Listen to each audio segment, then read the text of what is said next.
Sebuah karya seni itu memang berjodoh. Karya itu sangat misterius. Journey-nya sangat misterius. Pelukis kan banyak juga di luar sana kayak, apa pelukis bisa menghasilkan pundi-pundi? Ke situ lihatnya. Kamu sudah berapa lama ngelukis? Baru 2 bulan ya gitu. Hah? 2 bulan kan? Iki warna Edian ngelukis. Hai peoples. Hari ini saya kedatangan tamu yang selalu saya kagumi, yaitu seorang pelukis otodidak dari Yogyakarta, Hani Santana. Nanti kita akan melihat dan berdiskusi untuk kaum muda di Indonesia. Nanti Mbak Hani akan saya minta untuk memberi saran-saran buat pelukis-pelukis yang muda ini untuk bagaimana cara membuat sebuah lukisan yang berbudaya Indonesia dan dikagumi. Nanti kita lihat siapa dia.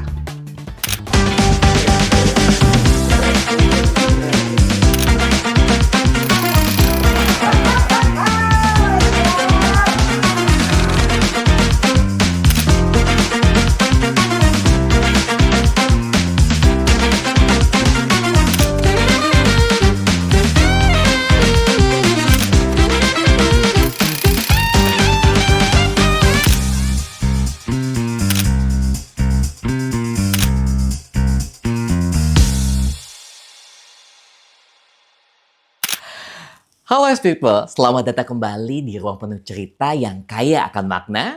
Saya Aditya hari ini begitu senang banget karena kenapa? Kita akan ngobrol santai dengan sosok yang saya kagumi ya. Sosok seorang seniman yang luar biasa banget. Karya-karyanya beliau itu sangat ekspresionis ya kalau kita bilang dengan karyanya. Beliau ini hadir dari pesisir Jawa. Wow, tepatnya di Kabupaten Cilacap. Telah menghasilkan lebih dari 500 karya dalam kurang lebih 5 tahun terakhir ini. Tapi sebelumnya, sebelum kalian menyaksikan obrolan kita yang sangat begitu inspirasional ini, jangan lupa dong untuk subscribe, like, dan juga komen. Serta, ini paling penting, share video ini kepada orang-orang yang kalian kasihi. Terutama buat teman-teman yang suka banget sama dunia lukis. Wow ya, jangan lupa share. Oke, sebelum saya akan mengenalkan, saya akan menginformasikan dulu ya. Kalau kita bilang poinnya beliau nih ya, di dalam melukis beliau juga menyembuhkan. Bukan sekedar menyuarakan warna, tapi juga menyampaikan cinta dalam perjalanan spiritualnya. Melalui setiap goresan puas yang beliau tulis di kanvas. Langsung aja kita sambut dengan begitu luar biasa, ada Bu Hani Santana. Halo, selamat datang Bu Hani. Halo Yos. Apa kabar? Baik, sehat Kayaknya banget. kita enak lebih santai gak sih? Yuk. Iya. Bicara Awal udah seni. begitu gitu kan? Bicara seni nggak boleh tegang-tegang. Karena di awal kan saya menghormati beliau dengan begitu luar biasa. Kalau sekarang kayaknya lebih enak ya. Aku manggil Bu Hani Pak Hani aja nih anaknya. Kakak. Kak Hani. Kak Hani. Terutama buat teman-teman yang generasi saya.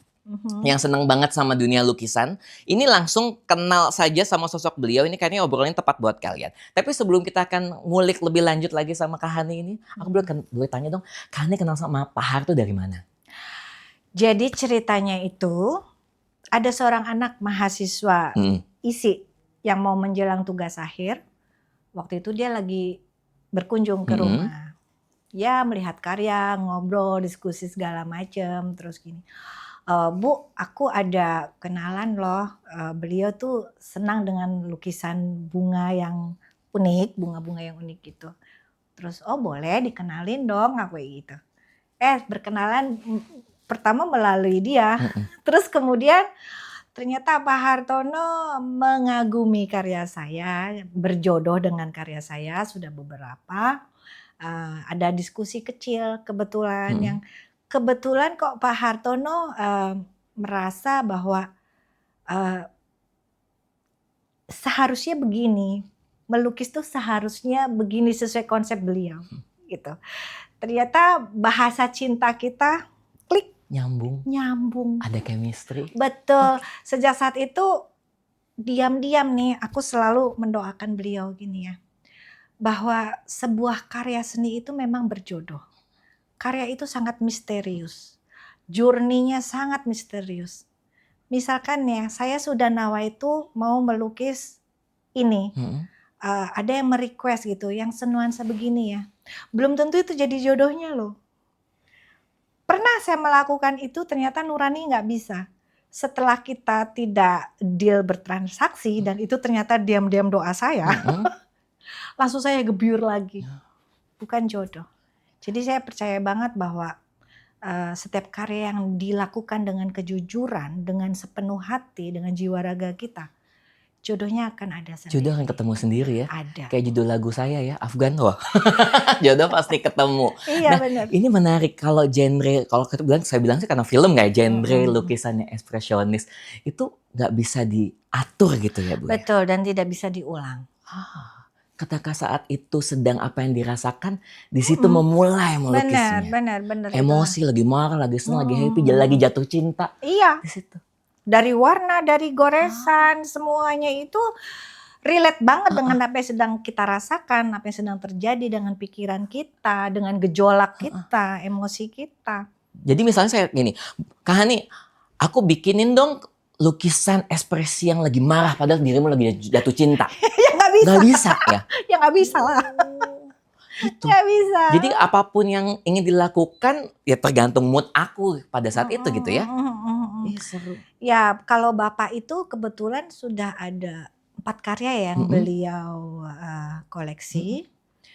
Dan saya heran. Kok bisa ya Bapak itu memilih karya yang sejarahnya tuh sebenarnya luar biasa sekali, dahsyat. Jangan nangis, masih baru mulai, jangan nangis dulu. No, ini truly, it's all about my father, you know. Jadi yang dipajang di sini yang ketiga ini itu karya tunggal saya yang kedua yang berjudul Nyekar. Di mana sebenarnya pertama dulu tuh kan karyaku tuh tentang segara. Segara, segala rasa itu pertama di Museum Affandi tahun 2021 ya. Waktu itu hampir akhir pandemi ya. Teman-teman itu senang gini, senior juga gila banget loh. Segara kamu tuh otentik sekali, benar-benar bergejolak yang luar biasa. Seperti kata segara itu seperti laut. Betul, lautan. Memang dark, very dark. Di situ curhat dari masa kecil saya sampai dewasa, sampai di titik memang saya harus mengeluarkan itu semua. Aku pikir aku akan mencumbui segaraku sampai nanti, sampai aku mungkin mengakhiri masa berkesenianku mungkin entah kapan gitu. Pulang dari museum menghadapi kenyataan ayah saya sedang sakit. Sakit kemudian kok sepertinya sakitnya kok parah banget ya. Terus dapat vonis ini dubia et malam, alias tidak bisa disembuhkan. Sejak itu keluarlah karya pertama saya yang ada di belakang kamu. Itu karya Black Carol. Masih ada benang merah dengan segara, nuansa segara. Semuanya ada nuansa air. Di situ saya sudah mulai nyekarin Bapak. Bapak masih hidup, tapi sebelum saya berangkat buat ngasuh ayah, kita kan beda rumah, saya tuh berkarya dulu. Saya udah nangis di kanvas, saya ada komitmen batin, ayah aku akan melanjutkan pengorbanan, ayah aku akan melanjutkan perjuangan. Ayah beliau kan seorang intelijen ya, dengan idealisme yang luar biasa yang perlu saya anut betul, prinsip-prinsip hidup dia, value-value dia itu. Keluarlah ini bertahap. Jadi aku tuh Pak Hartono benar-benar ya saya menitipkan spirit ayahku ada di sini. Sorry aku emosional. Tapi memang ini adalah karya andalan saya semua yang bertiga ini. Saya heran ya, dari rentang sekian tahun jodohnya ternyata ada di sini. Itu kan miracle banget ya. Menariknya adalah setiap yang digambarkan dengan kata kunci segara itu, segala rasa, kita pun yang nonton juga ataupun yang menyaksikan rasanya sampai ya. Nyampe ya. Vibes-nya sampai bahwa itu, ketika ada doa di sini. Yes, harapan-harapan, janji hati. Kalau orang Bali menyebutnya taksu ya. Karya bertaksu gitu. Karena ya tumpah semua segala yang saya rasakan tumpah di situ sampai terjadilah 33 karya jumlahnya. Yang aku pikir aku akan tunggal nanti mungkin entah kapan lagi. Ternyata dari November menuju ke Juli, deket banget ya, hanya setengah tahun terjadi lagi pameran tunggal, dan itu sebuah tonggak sejarah yang alhamdulillah mendapatkan sambutan yang luar biasa dari penikmat ya, bahwa ini memang bunga nih, tapi it's very different dengan bunga-bunga yang pernah saya lihat. Sebagian berkomentar seperti itu. Jadi aku semakin yakin bahwa oke, saya menemukan karakter baru. Jadi ini yang perlu aku lanjutkan. Yang tadinya personal banget tentang ayah, ini tentang ayah, persembahan cinta untuk ayahku. Sekarang saya sudah lebih ke meningkat, lebih ke universe. Jadi persembahan cinta saya lagi udah tidak untuk human itu sendiri, tapi sudah ke alam raya, universe. Jadi apapun yang dirasakan saat itu, ketika kita lagi mencintai sesuatu, ada rasa yang ingin dibuatlah. Iya. Melihat sesuatu ini menarik, rasa bersyukur kita, dibuatlah lukisan itu. Betul. Nah. Jadi sudah tidak personal lagi, tapi lebih secara global, bahwa cinta itu luas, universal banget, dan kemelekatan, karena spiritual itu kan kita pasti semakin berkembang nih. Sejak saya melukis, saya merasakan bahwa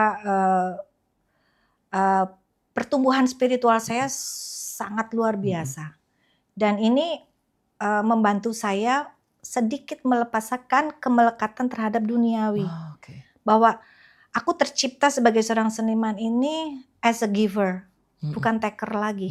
Saya harus memberi.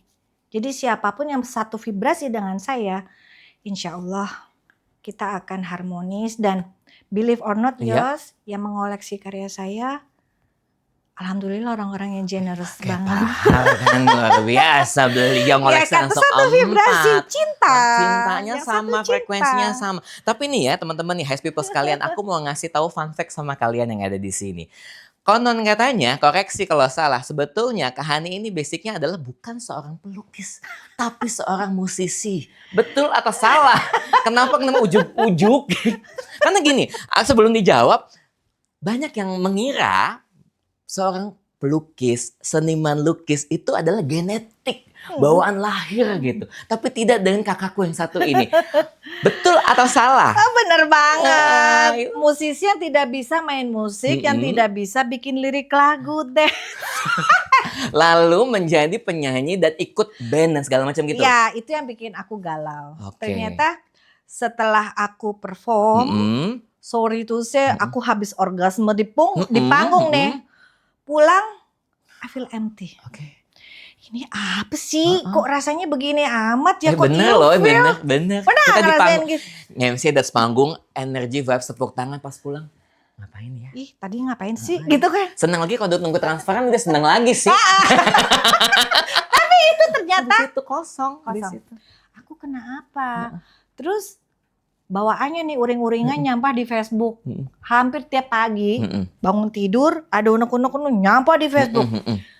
Aku tuh sebenarnya kenapa sih? Apa yang aku cari? Jadi sebenarnya bakat itu kan masing-masing orang kan ada 20%. Nah, cuma selebihnya kan kita harus belajar, produktif dan sebagainya sampai menuju konsisten.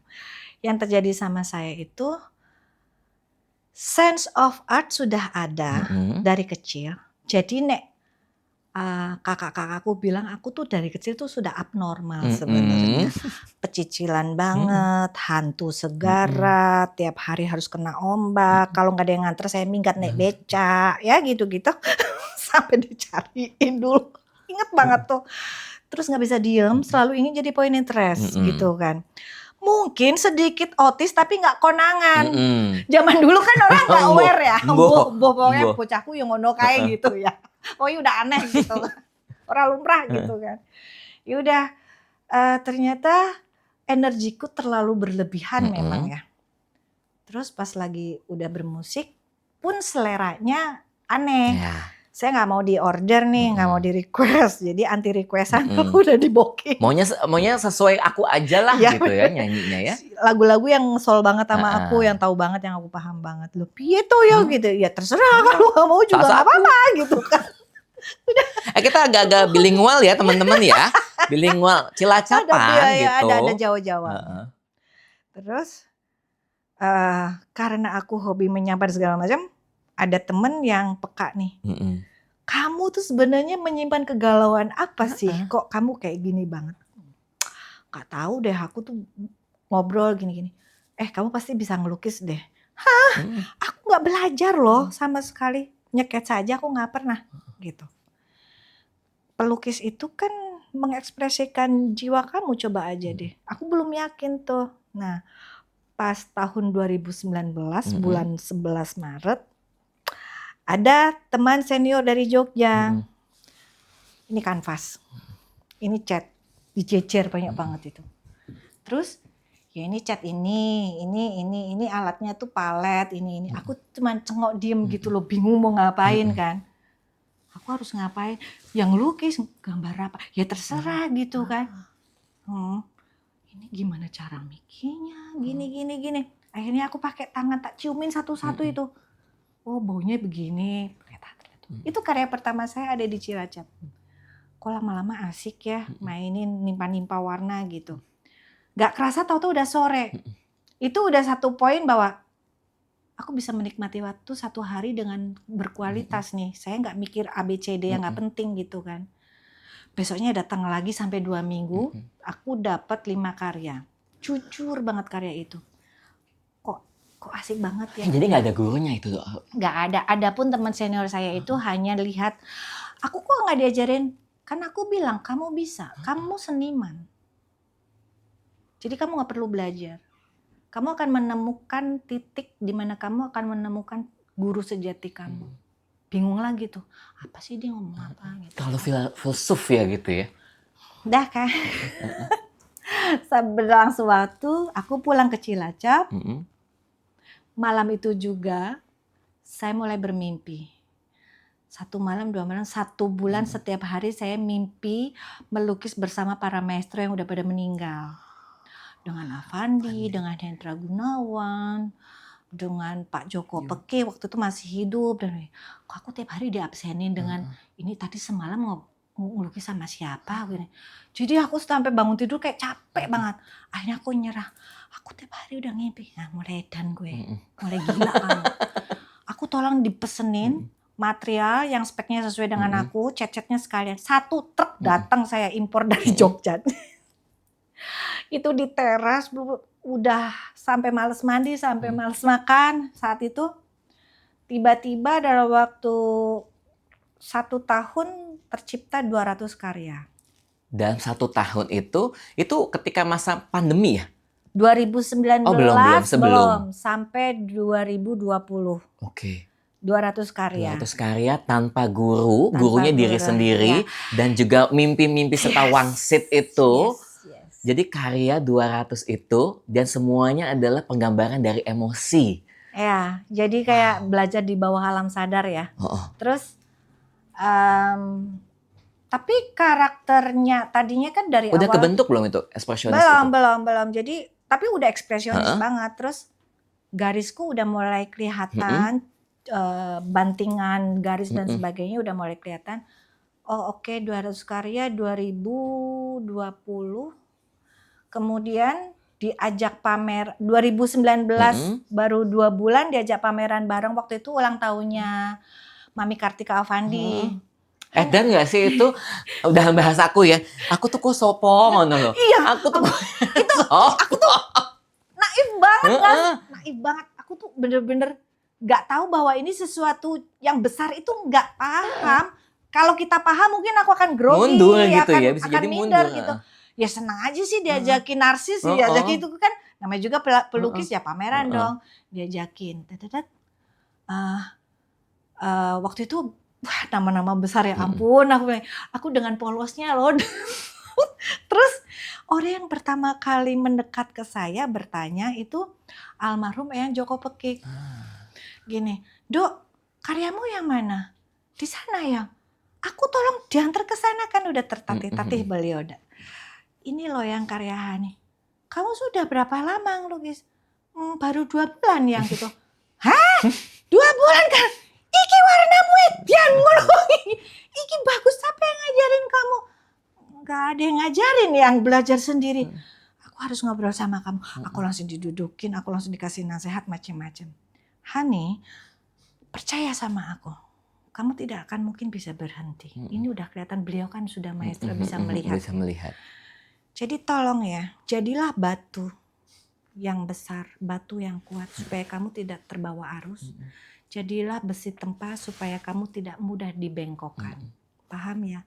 Yang gitu. Jadi pertama orang yang memuji karya saya adalah beliau. Boleh GR ya. Maestro luar biasa. Iya gitu. Nah, memang beliau selalu membombong siapapun. Jadi saya juga nggak terlalu GR lah. Karena beliau memang selalu mensupport siapapun yang hadir gitu di Jogja dimanapun. Terus ya udah beralur sampai ke pandemi. Ceritanya lucu lagi di pandemi ya. Jadi pandemi itu kalau di dunia panggung teman-teman itu kan benar-benar zero. Ya, pendapatan, Ya, income, terus segala untuk di panggung kan macamnya. benar-benar mati. Kita nggak bisa Tapi ngapa-ngapain. untungnya mereka jadi berkreasinya lewat online gitu ya. Dan mulai Mereka tetap podcast kayak berkreasi. gini Iya, gitu kan, itu kita kan awalnya mulai dari situ. semua. Gitu. Dan saya itu justru alhamdulillah sebaliknya. Pandemi karena para art lover kan di rumah nggak ada kerjaan, mereka tidak bisa biasanya holiday ke mana, ke luar negeri, kemana-mana kan nggak bisa. Mungkin akhirnya menata ruang kan. Terus ada beberapa yang kayaknya kita kalau bunganya Mbak Hani itu bagus ya ditaruh sini gini-gini. Alhamdulillah justru aku ada rezeki di pandemi. Dari situ. Dari lukisan-lukisan tadi yang 200 karya itu bahkan ditambah lagi lukisan baru, banyak juga yang interest ya. Terus aku pokoknya aku nggak mau terbelenggu dengan pikiran pandemi gitu kan. Dan ada berkah justru di pandemi, challenge dari beberapa senior. Kamu kayaknya sudah waktunya tunggal deh, karya kamu udah segini. Hah, tunggal? Di mana? Ya kamu pengennya di mana? Waktu itu saya merasa sudah gini ya, ruang diskusi di Cilacap nggak ada. Saya benar-benar yang saya ajak obrolan itu nurani ya, batin. Setiap hari bicara dengan batin. Saya akhirnya nemu bahwa guru sejati saya adalah batin saya. Aku ajak ngobrol terus. Ini kalau aku pameran tunggal harus gimana ya?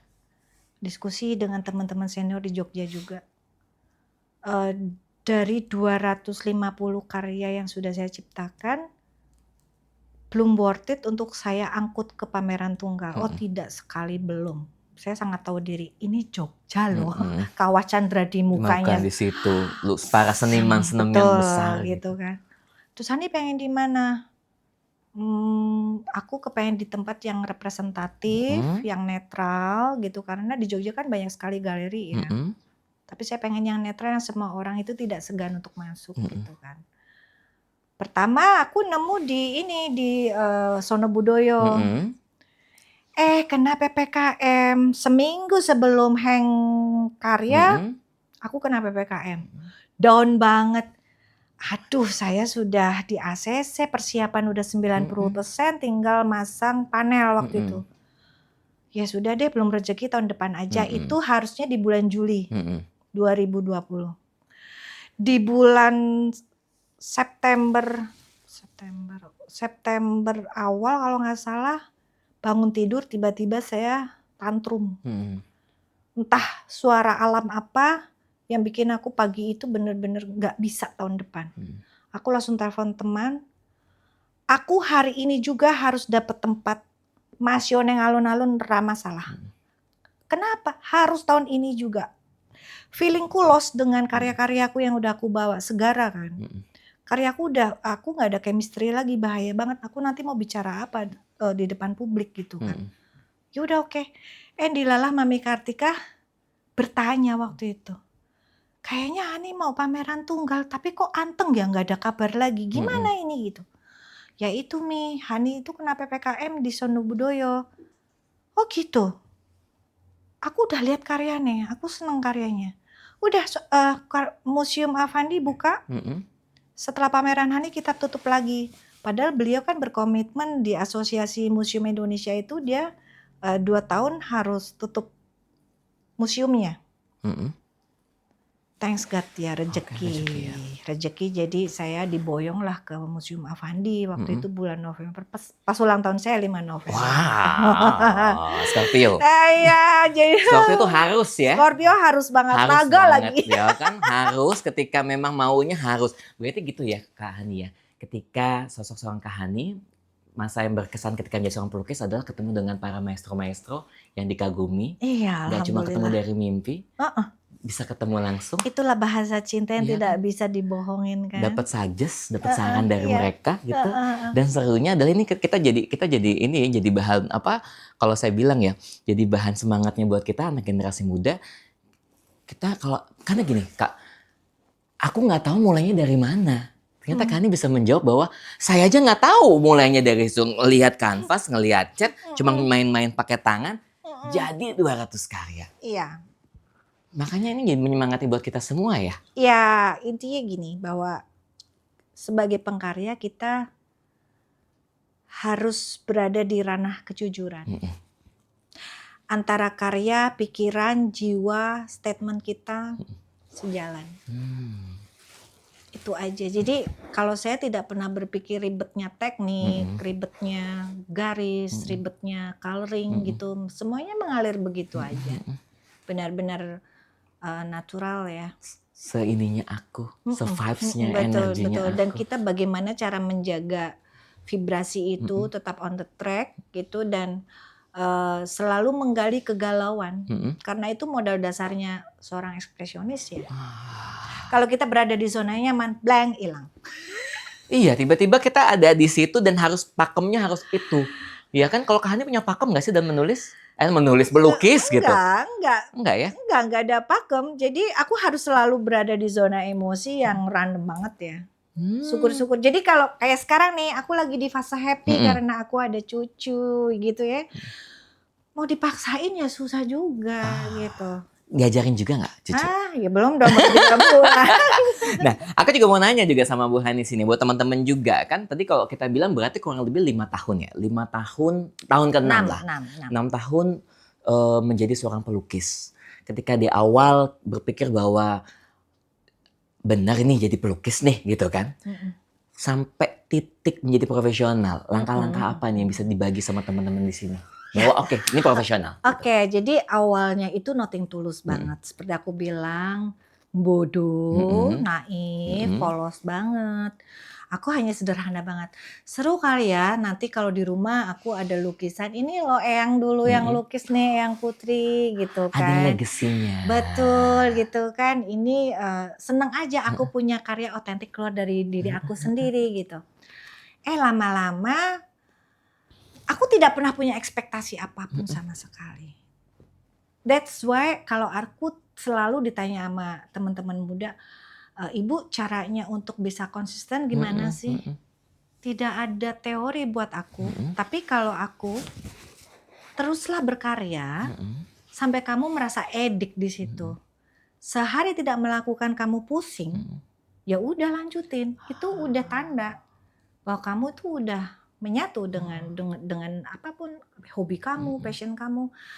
Disitulah kalau kamu sudah semakin dalam 5 tahun ini kan rata-rata orang udah mulai jadi ahli nih, atau kan menemukan karakter. Kalau di dunia saya menemukan karakter, terus digali, otomatis akan menjadi seorang profesional.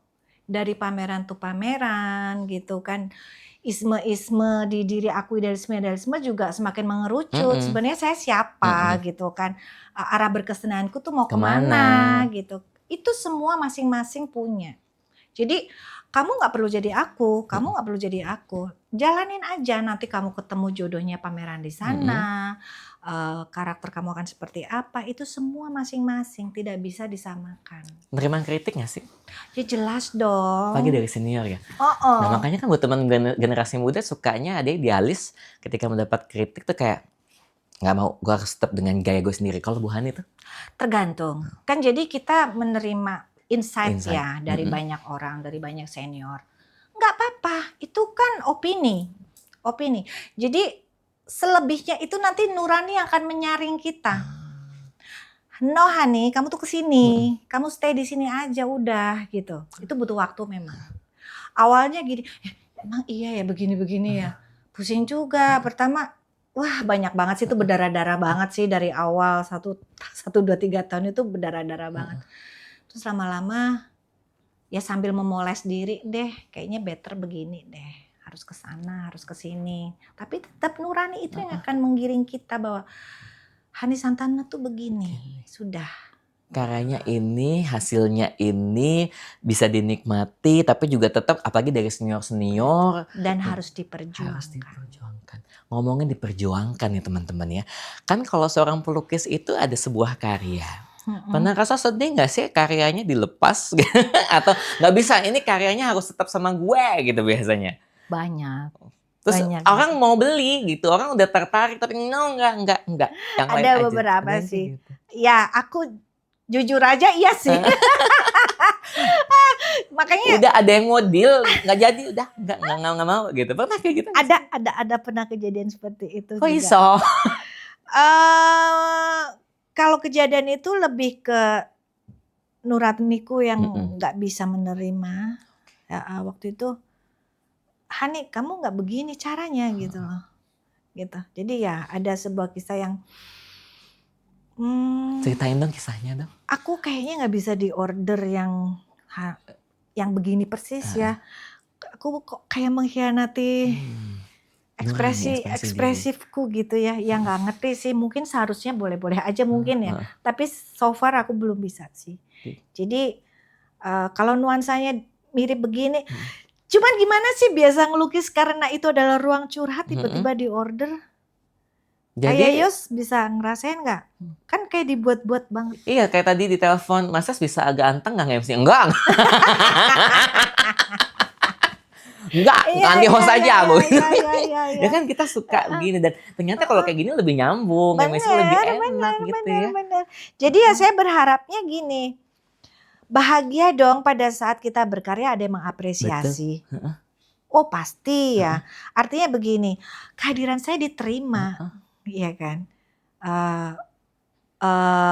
apa namanya, kan art lover itu juga masing-masing punya caranya untuk mengekspresikan pendapat dia.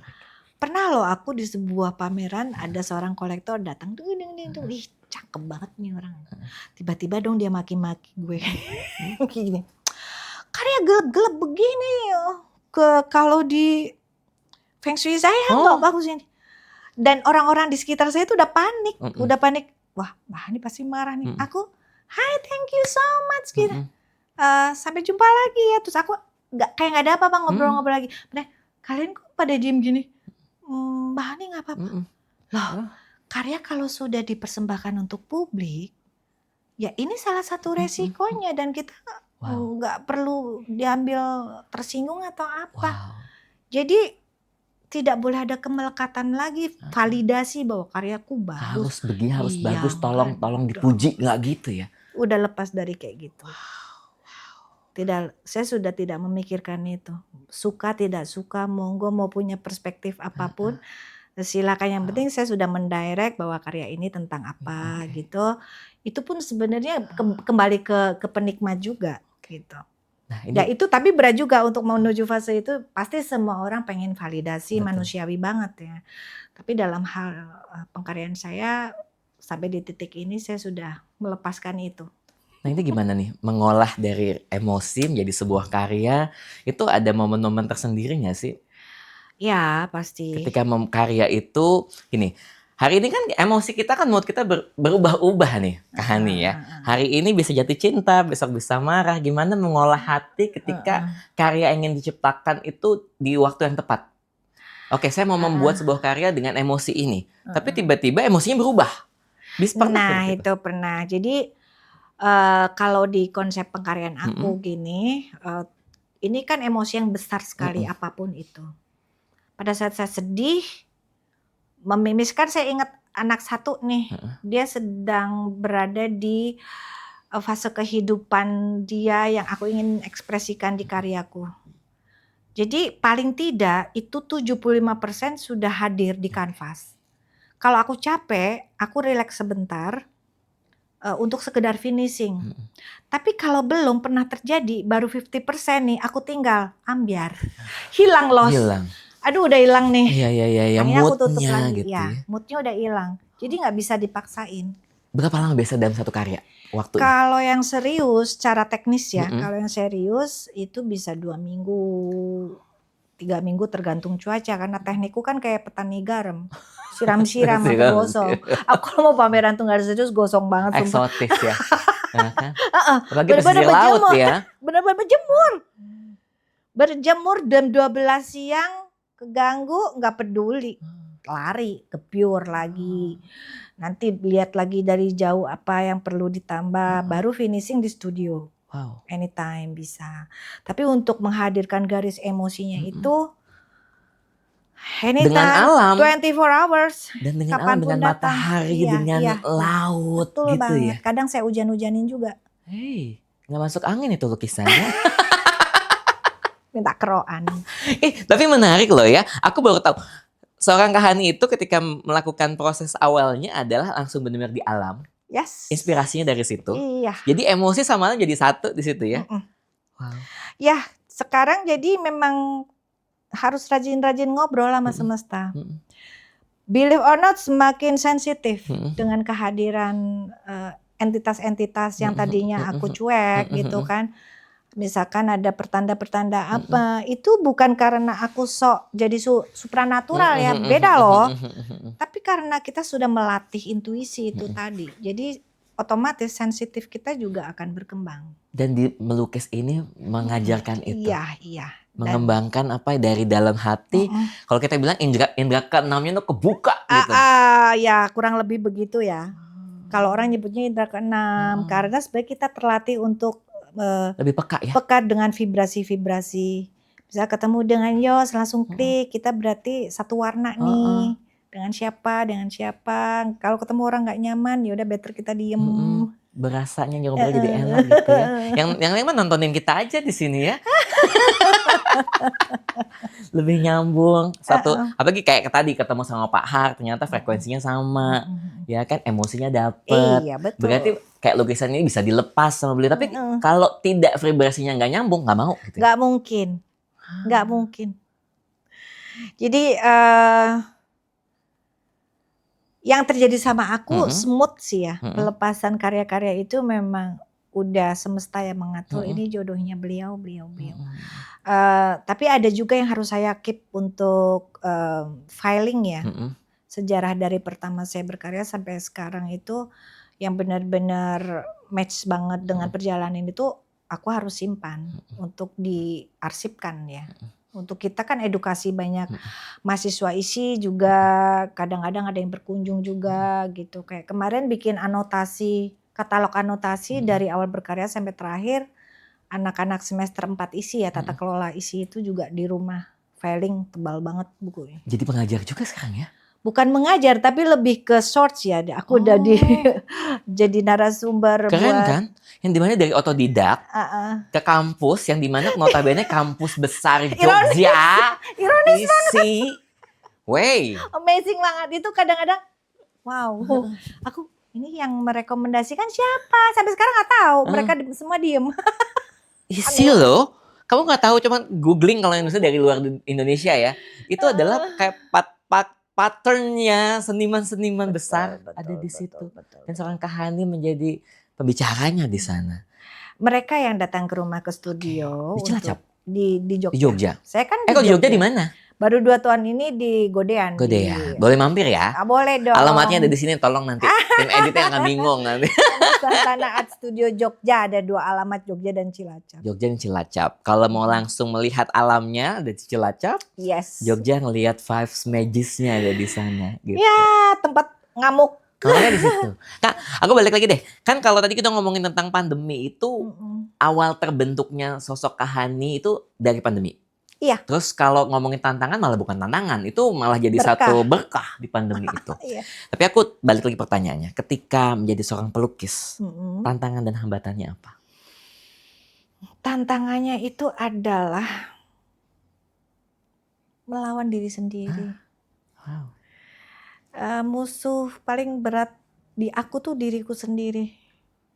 melawan ego, melawan ambisi yang kadang-kadang gak masuk akal, melawan ketidaksabaran, ketidakbersyukuran, kemauan yang terlalu ambisius. Ambisius di awal sangat berguna buat aku, tapi setelah kesini kayaknya honey be relax, semuanya akan ada waktunya. Dan semua miracle, semua yang terjadi di aku dari awal hingga detik ini sudah kuasa Tuhan. Jadi seperti sekarang ya. Semuanya miracle banget dan aku sangat bersyukur karena banyak yang terengah-engah juga ya menuju sebuah proses. Aku tuh kayak diberangkatkan di pucuk ombak tsunami itu diberangkatkan. Ini jalan kamu. Dan di 5 tahun terakhir. Yes, dan tapi kamu harus bertanggung jawab. Justru karena kemudahan itu, aku merasa ini bukan sebuah hadiah begitu saja. Ini ada tanggung jawab besar yang harus aku pikul. Mulailah saya berpikir bagaimana derma seni, bagaimana derma rasa, bagaimana berbagi, dan tidak boleh pandang bulu. Wow. Dan melukis itu menghasilkan kita banyak hal, kayak bilang tadi ya, kepekaan diri kita jadi kebuka semua ya. Vitamin jiwa semakin dicari. Bagus, vitamin J, vitamin jiwa. Semakin kita berguna, semakin bahagia. Dan di pengkaryaan pasti ada dampaknya. Ya jadi bukan hanya soal eksistensi aja. Bukan, kita harus menebarkan vibrasi cinta ini kemana-mana. Kemanapun. Dan enaknya melukis adalah kita nggak perlu menggibah dalam artian bener banget. menggibah sesuatu yang negatif dengan ini ya, dengan analoginya adalah pengennya mengeluarkan unek-unek tapi jadinya negatif. Nah, kita berkatarsis. Kalau seorang psikolog, seorang Reni Kusumowardhani, beliau adalah ahli di bidang forensik juga ya. Banyak kasus-kasus besar yang dia ini juga. Kemarin menulis tentang alegoria kepameranku. Jadi bagus banget tulisan dia dan memang betul. Ternyata dia tidak semua seniman pun bisa beralegoria atau mengeluarkan sisi-sisi terpendam dalam diri kita. Nah, karena itu butuh keberanian dan kejujuran yang luar biasa. Gitu. Kita mengeluarkan simbol-simbol itu di karya. Itu kan butuh nyali. Iya. Menjadi orang jujur plakasuta padanya itu kan kalau memang bukan orang pilihan susah juga ya. Dan harus berani banget gitu. Alhamdulillah. Aku tipikal orang yang senang mengeluarkan sisi-sisi darkku di bawah bunker kehidupan, di bawah bunker pribadi aku gitu, aku keluarin dalam bentuk karya gitu kan, itu sebenarnya justru modal utama kita. Iya. Wow. Aku balik lagi tadi. Teringat ketika tadi juga Kak Hani cerita bahwa ketika masa pandemi itu adalah masa yang paling berkah, tapi teman-teman kita masa yang paling sulit pada masa itu. Cikal bakal seorang Kak Hani bahkan memulai ingin membuat sebuah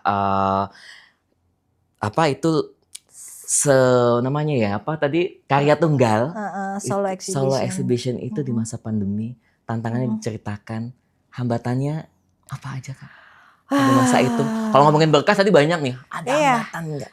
Hambatannya pertama waktu itu aku mencari tema. Tema yang akan saya angkat itu apa ya? Yang relate banget di hidup saya. Kalau kalau perempuan kan tahu sendiri ya pasti ya. Rata-rata mungkin yang nyubi-nyubi itu ya berbunga yang colorful, feminim, dekoratif, bla bla bla. Waktu itu Yos tahu nggak lagi seru-serunya keluar karya-karya yang berwarna cerah ya waktu itu. Warna-warna neon gitu kan, manga-manga gitu. Ada kegelisahan saya pribadi. Ingin pindah. Ingin too much gitu ya. Ini subjektif banget. Pindah jurusan nggak gitu? Kok color banget ya gitu. Aduh kayaknya dan itu lagi seru-serunya ada rasa jemu. Terus emang harus ya dengar pada kayak gitu, wah ini market banget nih kayaknya nih yang sedang meminta. Saya keluarkan segara itu dengan dark. Sangat gelap. Segaraku sangat gelap. Terus untuk mendapatkan karakter lukisan yang seperti apa? Ini yang luar biasa. Ya. Aduh, aku bilang, oke, segara ya. Aku harus research nih. Apa yang harus aku lakuin ya? Lama itu 2 minggu saya mikir, padahal waktu sudah ditentukan. Suatu sore saya duduk di balkon atas, ngeliat orang pada lalu lalang naik perahu itu nelayan, aku ketawa sendiri. Ini di depan mata kamu ini apa?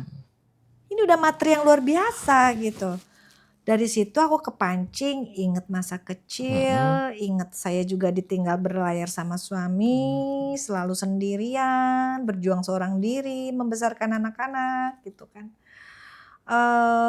Dan inner childku yang dulu, terus berbagai problematika hidup rentang waktu dari lahir sampai terjadi titik itu, bingung. Yang bisa membungkus ini semua karakter yang seperti apa ya? Sampai saya nangis malam itu, saya meminta, ya Allah, tolong diberi pencerahan lah. Saya zikir sampai tertidur, jam 3:30 pagi saya dimimpiin, Hani ini kamu. Hanya tangan aja kelihatan pakai jubah, ini kamu. Bagus banget ini, wah begitu bangun saya langsung bawa kanvas ukuran 2 meter 280, besar banget. Saya langsung eksekusi 1 jam selesai. Wow. Setelahnya saya tidur sampai sore nggak bangun-bangun. Energi saya habis di situ energi saya. Begitu saya lihat, wah ini masterpiece-ku. Judulnya The Guardian. Semua dari mimpi ya Kak? Dari mimpi. Dari penyemangatnya di awal mimpi. Ketemu master-master dari dalam mimpi. Mencari temanya juga dari dalam mimpi. Iya. Terjadi itu, kemudian saya diskusi dengan, saya sharing ke seorang kurator, Bapak Wiseto Tormo, Pak Suwarno. Cobaan kamu bikin lebih dari 1. Oke, saya coba. Di karya kelima stop, udah nggak bisa ngelanjutin, habis sudah. Udah, kemudian di ACC oleh Mami Kartika Avandi dan keluarga, pihak manajemen, masuklah ke Museum Avandi. Dan dikenallah sebagai seorang pelukis ekspresionis seperti sekarang. Terkenalnya segara. Segala rasa. Teman-teman, segara itu tuh berkecambuk dengan ombak, berkecambuk dengan rasa. Iya betul. Bagus ya. Iya. Dan kalau mungkin teman-teman nggak tahu, emang rumahnya Kak Hani itu yang di Cilacap itu depannya muara menuju ke segara. Iya, dan setiap hari saya berkarya mendengarkan suara ombak, suara perahu, angin. Makanya dulu dipanggil hantu laut ya apa? Untuk kecil tuh dipanggil hantu laut karena sering tiba-tiba hilang aja. Iya, setiap hari harus kena ombak. Tiap hari harus kena ombak laut. Ada sensasi tersendiri. Memang jadi ada kecenderungan kalau saya sudah menikmati itu saya akan edik sekali, harus setiap hari harus lihat gitu.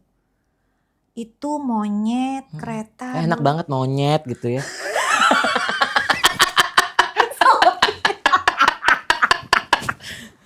Enggak, ini penggambaran di tempatnya itu ada banyak monyet, kereta prosesi suara gitu, gitu ya. Jadi ada kecenderungan mengamati sesuatu tuh sampai saya benar-benar gitu.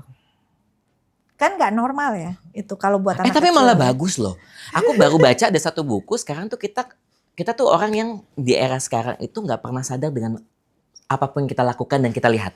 Contoh kalau mau minum aja, padahal kan kita pegang gelas, kita minum, tidak kita menikmati prosesnya. Melihat monyet itu, lihat. Aku sampai digigit loh. Mana ya? Gitu. Ini aku sampai digigit loh. Kan? Mindfulness, kesadaran itu yang benar-benar. Ya nggak Kak? Di sekian banyaknya momen itu ada satu titik poin yang that's the point, very very important ada di situ gitu. Sadar betul dan bisa jadi sebuah karya. Sadaran. Kesadaran adalah matahari. Aduh, kita kan pengen minum dulu kan, nah kita harus, dulu. nih kita pegang nih teman. Kamu pasti jarang minum aja. Kita pegang gelasnya, kita air itu masuk ke tenggorokan, kita kan Masuk tuh. gitu sadar gitu ya. Nah gitu. Akhirnya nanti kalau kamu biasa menikmati proses, jadi kita bisik-bisik ya. Sebelah ada yang mau tidur kayak. kita kok intim banget ya. Iya. Ini yang nonton kita asik. Kamu nonton ini pas kalian mau tidur, seru tahu. Kayak didongengin. Ya, sama seorang pelukis luar biasa loh kan. Kita diajarin Aku sadar masih gitu. belajar loh yo. Kak, ngomongin seorang pelukis kan banyak juga di luar sana kayak apa pelukis bisa menghasilkan pundi-pundi. Belief system harus dibangun, bro. Ke situ lihatnya. Nah, belief system harus kita bangun. Jadi siapapun kita, pengkarya siapapun, harus kita bangun bahwa karya kita pasti memiliki value yang besar. Kita harus konsisten membangun belief system, kemudian bertanggung jawab dengan kualitas karya kita. Itu kesadaran itu yang harus kita bangun. Bermimpilah setinggi-tingginya, harus. Kadang kita takut awalnya kan. Oh, tidak boleh takut, mimpi itu gratis. Mau nyampe Pluto lebih ke Andromeda juga nggak apa-apa. Saya pernah kemarin ngobrol di depan mahasiswa. Kan ditanya, ibu masih punya impian apa dalam hal berkesenian? Oh, kalau kamu nanya itu, aku pengen banget pameran bareng bareng-bareng alien. Mungkin di galaksi, ini kan kita di Bima Sakti nih, mungkin di Andromeda besok saya akan menggelar pameran di Mars. Masih Tiano. Unlimited. Mimpi unlimited. Semua aku yang terjadi saat ini by mimpi semua. Bukan by design ya? No, aku alergi desain, sorry. Oh, no blueprint seorang Hani Tidak, itu ya? Tidak. Saya semuanya berjalan dengan catatan landasan itu. Saya memupuk mimpi sebesar-besarnya. Jadi tidak ada keraguan di situ. Jadi kalau 5 tahun ke depan nanti akan jadi apa? Udah ada targetnya belum? Saya tidak pernah berplanning. Kalau saya ditanya habis ini mau kemana, saya sering marah. Udah diem aja, kenapa jalan-jalan aja udah. Jalanin aja dulu. Jalanin aja dulu. Jadi gak pernah ada planning ya? Nggak anti planning aku orang. Ekspresionis kan gitu sesuai dengan ekspresinya ya. Iya, tidak pernah berplanning. Wow. Nih, kalau di depan Kak Hani nih, ada 100 anak muda yang lagi berjuang menjadi seorang pelukis profesional nih. Apa yang pengen Kak Hani sampaikan sama mereka-mereka ini yang lagi nonton kita di sini? Perjuangkan idealisme kamu sampai berdarah-darah. Jangan pernah ragu dengan apa yang sedang kamu lakukan. Percaya, yakin dengan langkah yang kamu ambil. Menikmati proses, jangan anti kritik. Bangun selalu diri kita, ya kan? Kesakitan itu dinikmatin, kepedihan itu dinikmatin, believe or not itu modal kita yang paling baik. Suffer itu buat seniman adalah modal besar untuk memiliki karya hebat. Saya belum hebat, tapi saya merasa terpuaskan dengan suffer yang dulu pernah saya lalui semasa hidup itu ternyata adalah modal kita untuk memberikan taksu dalam karya. Otentiknya, karakternya, kejujurannya. Selagi kita tidak terlalu menderu-deru butuh validasi sih, insya Allah ya kita akan besar kok. Kan ketakutan anak-anak sekarang, apakah kita akan menjadi seorang pelukis yang hebat? Apakah kita besar gitu kan? Ketakutan-ketakutan itu terus. Iya pastilah. Semua itu berproses. Dan itu kan kita terbentuk secara mentality itu akan terbentuk.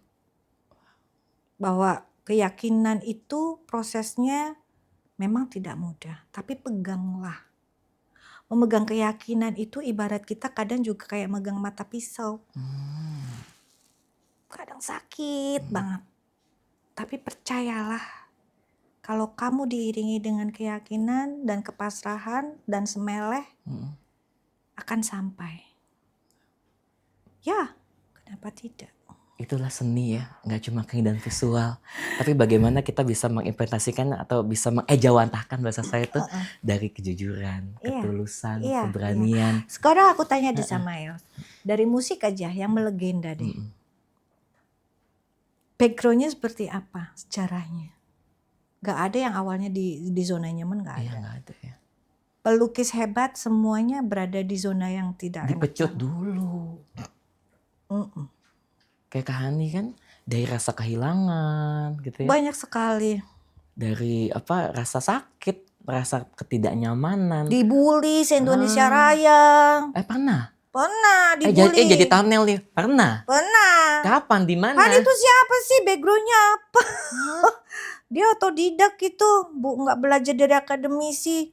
Kayak jamur di musim penghujan tiba-tiba nongol bla bla bla bla. Paling awet-awetan habis itu udah digituin pada Iya, nggak sih, Kak? pernah. Itu sampai 5 tahun juga paling udah nggak ada namanya gitu-gitu.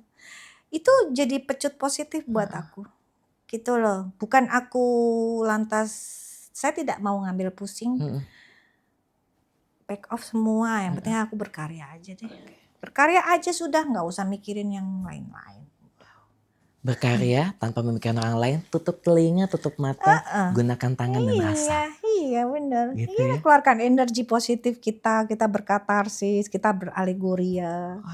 Ya kan, mengeluarkan unek-unek gitu. Kita nggak nyadar kita udah mau 1 jam tau, Kak. Oh, Seru ya. really? Seru ya. Pokoknya kalau ngomong sama Kak Han itu ya, energinya tuh nggak habis-habis. Kita Iya. bicara tentang rasa, tentang vibes, dan dengerin obrolan ini bagus malam hari kamu ya. Karena lagi deep talk, kayak ngomong sama seorang kakak nyemangatin adik-adiknya yang lagi kehilangan arah. Ya. Karena beliau aja kehilangan arah jadi sebuah karya. Bukan sebuah lagi, ratusan karya. Yang penting adalah jujur, tulus, Betul. dan gak usah dengerin orang lain. Dengerin jadi masukan aja, jadi pecutan. Finally kita akan menuju ke jalan sunyi. Yang hanya kita Ada tahu seorang senior saya yang saya kagumin, beliau Pak Sucipto Adi di Bali tinggal.